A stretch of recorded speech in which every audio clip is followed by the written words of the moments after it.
Eu não acredito em quem diz que não dá tela para os filhos. Esse é o tipo de comentário que eu recebo com muita frequência. E eu tenho que dizer que eu não faço o que eu faço para você acreditar ou não. Eu e minha esposa fazemos o que nós fazemos com e pelos nossos filhos porque nós temos um propósito na educação deles. Agora, sobre as telas. Entendam que a vida do pai e da mãe que escolheu dar telas, principalmente tendo a opção de não fazê-lo, ela é muito mais fácil do que a minha vida, do que a vida da minha esposa. Nós escolhemos não dar telas. Nós escolhemos não distrair as crianças com esse tipo de subterfúgio. Nós escolhemos interagir e mediar constantemente. Logo, você que dá tela, você tem um tempo que nós não temos. Por exemplo, eu tô aqui no carro agora, tá? Tô com os três, ó. Ok?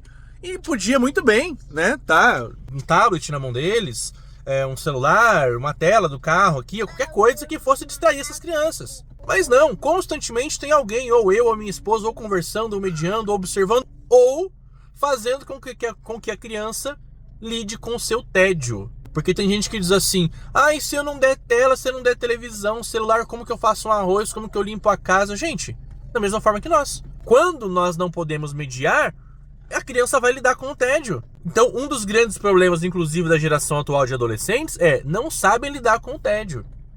Não sabem lidar com o não tenho nada para fazer. Ou não sabem lidar com vou fazer uma atividade de baixo estímulo. Por outro lado, eu tenho muita clareza de que a minha realidade, a realidade da minha família, é uma realidade privilegiada, diferenciada. Em que sentido? Eu estou constantemente em casa, minha esposa está o dia inteiro em casa.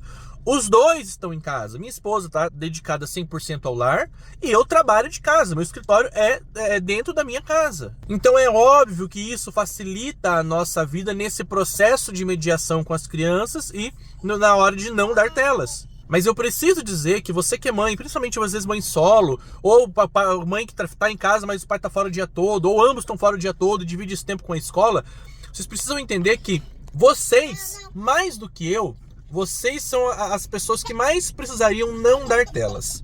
Porque vocês têm menos tempo com os filhos. Vocês têm menos tempo para mediar. Vocês têm menos tempo para influenciar. Ok? Vocês têm menos tempo para transmitir os seus valores. Então, se esse tempo é dividido com as telas e com os valores que estão ali dentro, você está perdendo para a escola, você está perdendo pro canal de YouTube que seu filho assiste, pro desenho, pro filme, pro jogo, para qualquer outra coisa. Então sim, eu reconheço que é mais desafiador nesse sentido.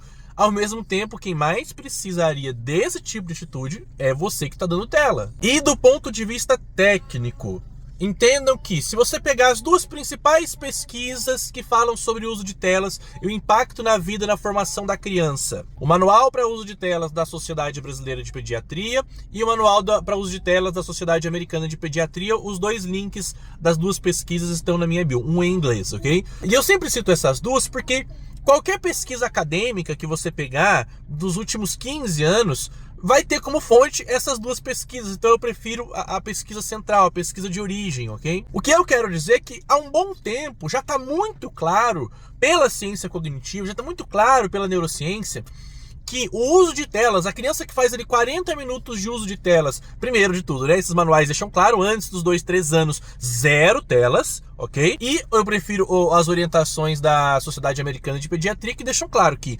até a criança ser alfabetizada, ela não deveria ter acesso a esse tipo de estímulo, porque isso vai atrapalhar o seu desenvolvimento neurológico, isso vai diminuir o seu tempo de atenção, sua capacidade de concentração e, por consequência, vai atrasar a sua capacidade de aprendizagem, ou seja, ela vai evoluir muito menos, ela vai estar sempre muito aquém. Professor, meu filho usa telas, ele é muito inteligente, ele é muito... Ok, as pesquisas mostram que ele poderia ser muito mais desenvolvido, que ele poderia ser muito mais inteligente e que ele poderia estar muito à frente do que ele já está. Outro fator, o uso de telas desde a infância tem sido gatilho para ansiedade infantil, depressão infantil. O excesso de uso de telas tem causado confusão em diagnósticos de transtorno de déficit de atenção, de TEA. Tá? Então eu tenho diagnóstico de autismo sendo influenciado pelo excesso de uso de telas. E é isso que eu acho que falta os pais entenderem.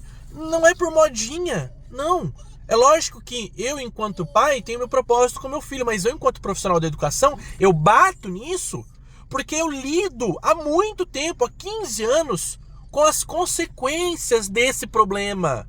com as consequências do uso de telas. E um dos principais problemas do uso de telas, que as pesquisas já deixam claro, é que as consequências mais severas desse uso, elas só vêm no longo prazo. É aos 8, 9, 10 anos de idade onde o atraso na aprendizagem começa a ser mais evidenciado, no desenvolvimento, coordenação motora, tudo em relação ao desenvolvimento da criança, é aí que começa a aparecer. Então eu tenho muitos pais, aos 4, 5, 6 aninhos ali, que dizem, não, meu filho está super bem desenvolvido, uma criança ativa, uma criança que brinca, mas é uma criança que passa 2, 3 horas, né, entre televisão e celular. A consequência vem no longo prazo, o preço vai ser cobrado e ele é alto. Então eu não estou só falando de uma geração ansiosa, depressiva, sem identidade, que não sabe lidar com o tédio, que não tem tempo de atenção, de concentração, que a capacidade cognitiva está sendo diminuída. Eu estou falando de coisas ainda mais sérias para além do processo de aprendizagem, como por exemplo o suicídio na adolescência, na infância, que tem sido influenciado pelas telas, pelos conteúdos, pelos comportamentos que os jovens, que as crianças têm copiado de certos programas e canais. Então, cada um sabe da sua realidade. Entendam que eu compartilho aqui o que eu faço como pai, aquilo que eu acho correto enquanto educador também.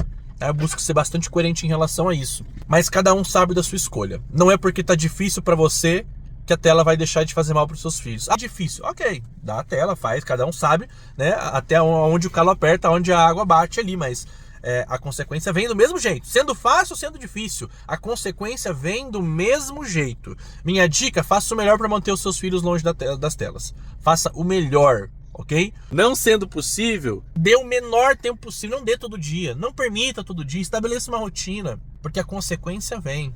Ai, professor, a vida não é uma competição. Parece que os pais ficam querendo ver quem é mais perfeito, qual filho é mais inteligente, mais desenvolvido. A vida é uma competição, sim.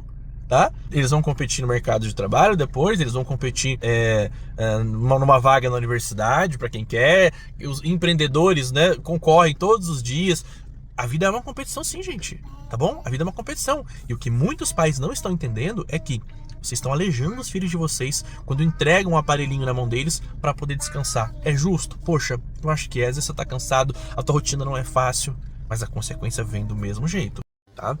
A vida é uma competição, sim. Dá pra fazer isso com leveza, com tranquilidade. Eu não tô falando pra sair na loucura fazendo, porque eu quero ser o melhor, meu filho seja o melhor. Não, não é isso, ok?